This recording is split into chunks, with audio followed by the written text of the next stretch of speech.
Greetings and welcome to another video. In this video, I'll be going over some important updates from today's Lab Gab, April the 19th, 2024.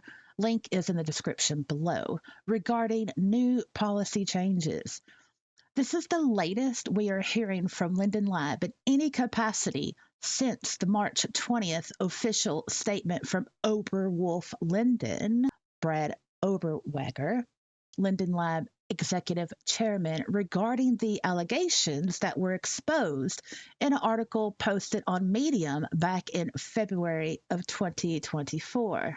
As you can see, I went ahead and I pulled up the video on my TV here in World. I will be reading directly from the transcript. This section of the video starts at 2023. So on the left here, it's Strawberry Linden, and in the middle here is Keira Linden, who is the manager of support operations. Strawberry introduces her. Today, we've looked at some great developments and future features for Second Life, but I also want to put the spotlight on our other improvements that we're making to make our virtual world safer for everyone.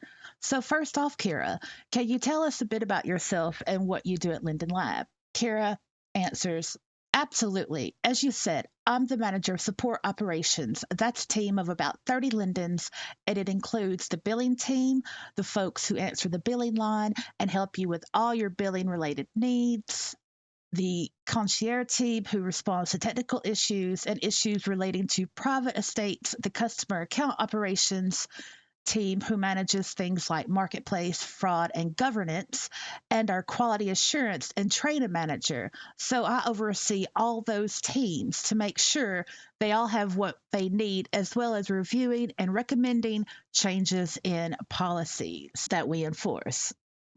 And then Strawberry continues with, so you've been here quite a while, and I'm sure you've seen all sorts of challenging Second Life age requirements and child avatar policy information and update situations when it comes to governance. Recently, there have been many requests for us to enhance our protections for minors in Second Life. Of course, children in the physical world, but also how and where there is a representation of child-presenting avatars in Second Life. Can you share with us a bit about how Linden Lab is planning to address these concerns? Keira responds, sure. But first, I wanted to go over the age requirements for Second Life. Second Life is genuinely for adults 18 years and older. Anyone 16 and 17 years old are allowed, but only in G-rated regions. Second Life as a whole is not meant to be experienced by people under the age of 16 and should normally be on our platform, but there is an exception for students aged 13 to 15 who are restricted to the Second Life region of a sponsoring institution like their school, and they need to go through a special registration process. We're proud of the fact that Second Life is a sophisticated platform to be enjoyed by adults, so of course, we don't want minors exposed to any inappropriate content. One thing that we are looking at closely is strengthening our age verification process, something we'll be sharing more about soon. However, I want to address one of the key concerns I hear about from the community, which is how consenting adults engage in role play and avatars that are child presenting. So let me be really clear on this one. We do not and will never allow sexualized age play in Second Life. We do have a policy on this, and it is strictly enforced. In addition, we want to acknowledge and recognize that there are adults who enjoy role playing as child avatars, and we have no intention of preventing that. There's a healthy and active community of child avatars in Second Life, and we want them to continue to feel welcomed in our virtual world. But child avatars should not be present near or in regions that also have adult-related activities. We're in the process of strengthening our child avatar policy right now, and you'll see us roll that out soon. But one of the guiding factors of these policy changes is to ensure an even stronger separation between child avatars and adult rated content and experiences. And then Strawberry says, thanks for clarification, Keira. Are there any other governance or community changes that governance and content policy updates we can expect? Keira responds, there are. In fact, we're looking at other updates so that we have better clarity and stronger guidelines on conduct and policies both within our community and in our organization. Internally, we're finalizing an update to conduct policy which addresses a wide range of topics such as how Linden employees interact with the community and policies that address perceptions of conflict of interest or favoritism, new content moderation tools for both in world and on the marketplace. And I also wanted to add that we are working together on a cross department project to leverage new tools and new technologies to help us with content moderation, both in world and on the marketplace.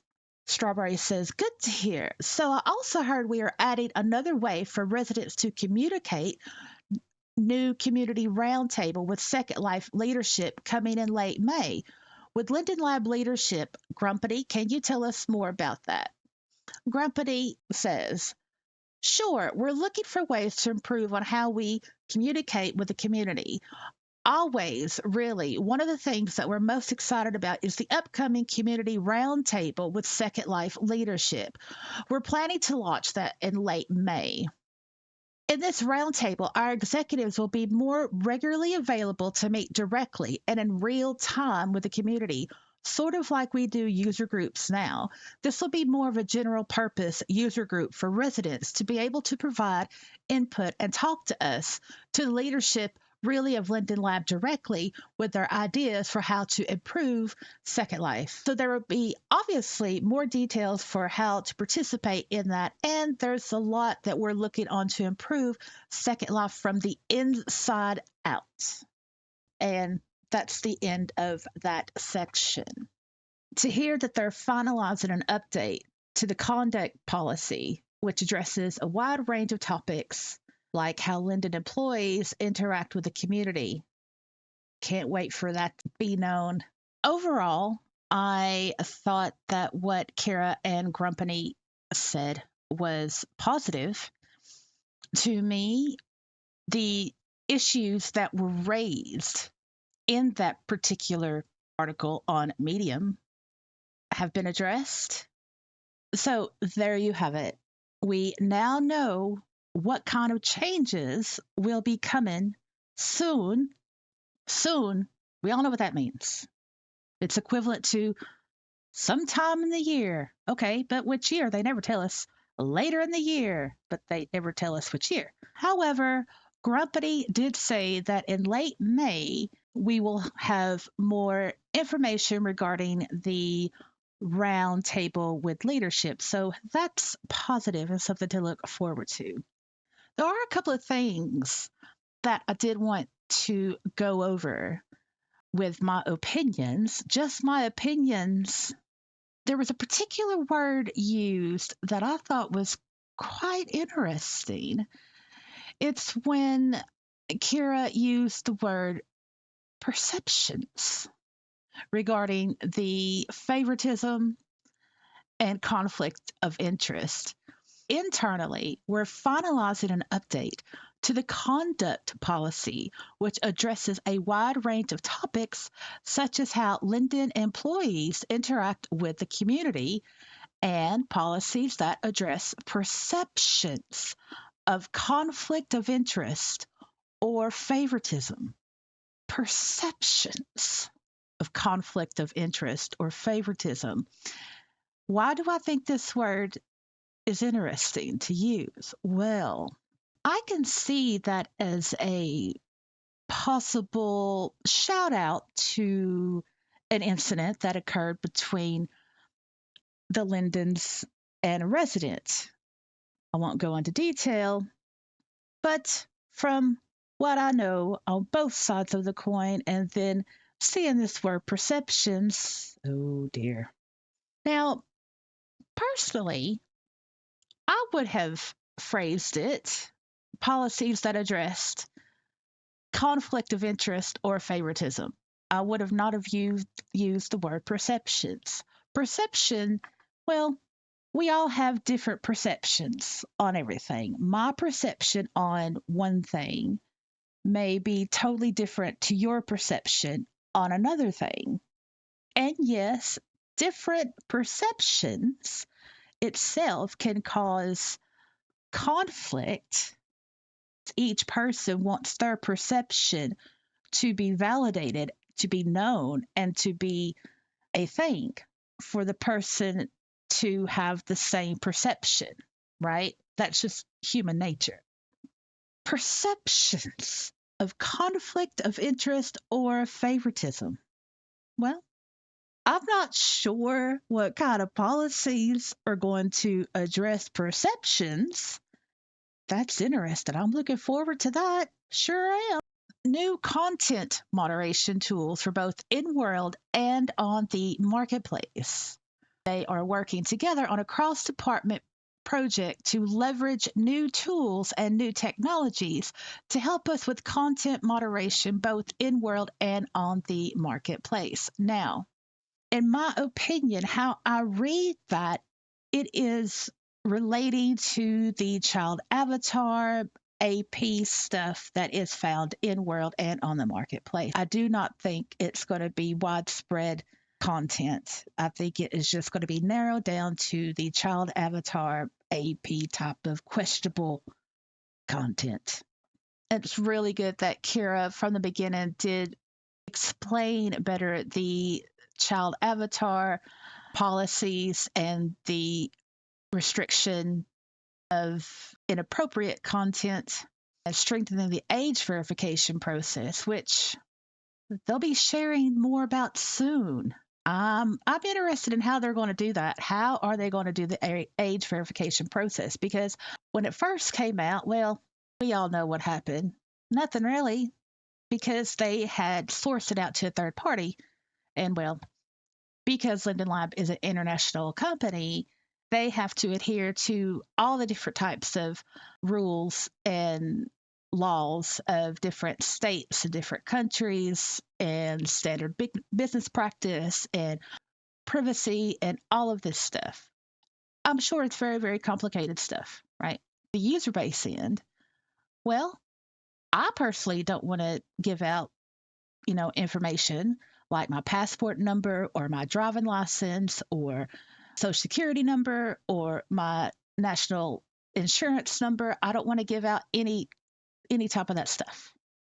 So we'll just see how that goes. Hopefully they will do better than just requiring a credit card as an age verification, because you can get a credit card at any age.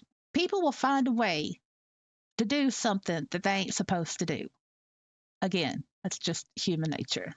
Now, one more thing, and that is regarding the age policy.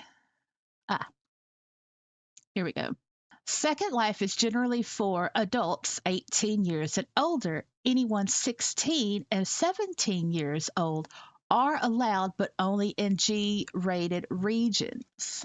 Second Life as a whole is not meant to be experienced by people under the age of 16 and shouldn't normally be on our platform, but there is an exception for students age 13 to 15 who are restricted to the Second Life region of a sponsoring institution like their school, and they need to go through a special registration process.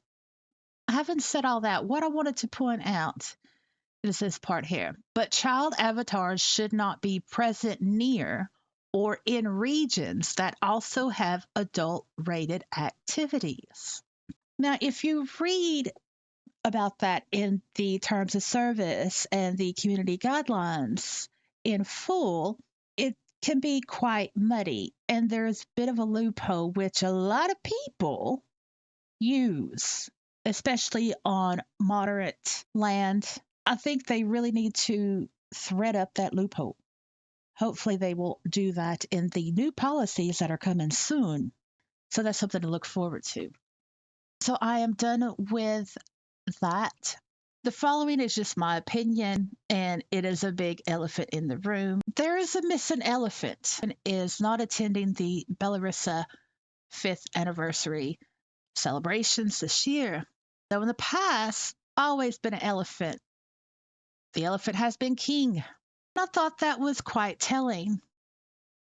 No one seems to have an answer as to where is the elephant. Other places on the internet, there seems to be a lack of activity from the elephant. And when I put all these things together, it's obvious to me that something somewhere happened. Of course, they'll never tell us exactly what happened or what the outcome of any investigations were or whatever. And as much as we would like for a company like Linden Lab to be transparent because they are in the industry that they are in, they actually do not have to. How they've pretty much handled all of this stuff that may or may not have happened based on allegations from an article, I did some research and yeah, that's kind of typical for this industry. For all the pitchforks and all the torches that we raised up in arms and anger and outcry, it hasn't done any good. Don't know. It was really important for the user base to get the pitchforks out, call to arms, and raise their voices, especially in the SL forums, on the Reddit forum, other comments, Blue Sky, Twitter, all the other places, because it's a big issue. And it's a two-sided issue. One side, it had to do with, well, rule for thee, but not for me. And the other side of the issue had to do with illegal and morally disgustingly wrong. And I've said it before. We usually, when it comes to the AP thing, when it comes to keeping child avatars separate from adult places and all that stuff, we as a user base as a whole, I think that we do pretty good, right? But if there is conduct from within that is not doing as good of a job as we are, then, well, yeah, that is definitely a problem that should be addressed. And it seems that Linden Lab is addressing that, which is positive. Soon we will know. We will all know soon. Hopefully this year, hopefully by the end of the summer, maybe before the SLB 21st celebrations. Maybe. That's what I reckon. Thank you for listening and or watching. And remember, my views are my views that I expressed in this video, my opinions. There you go. I'll see you in the next one. Bye.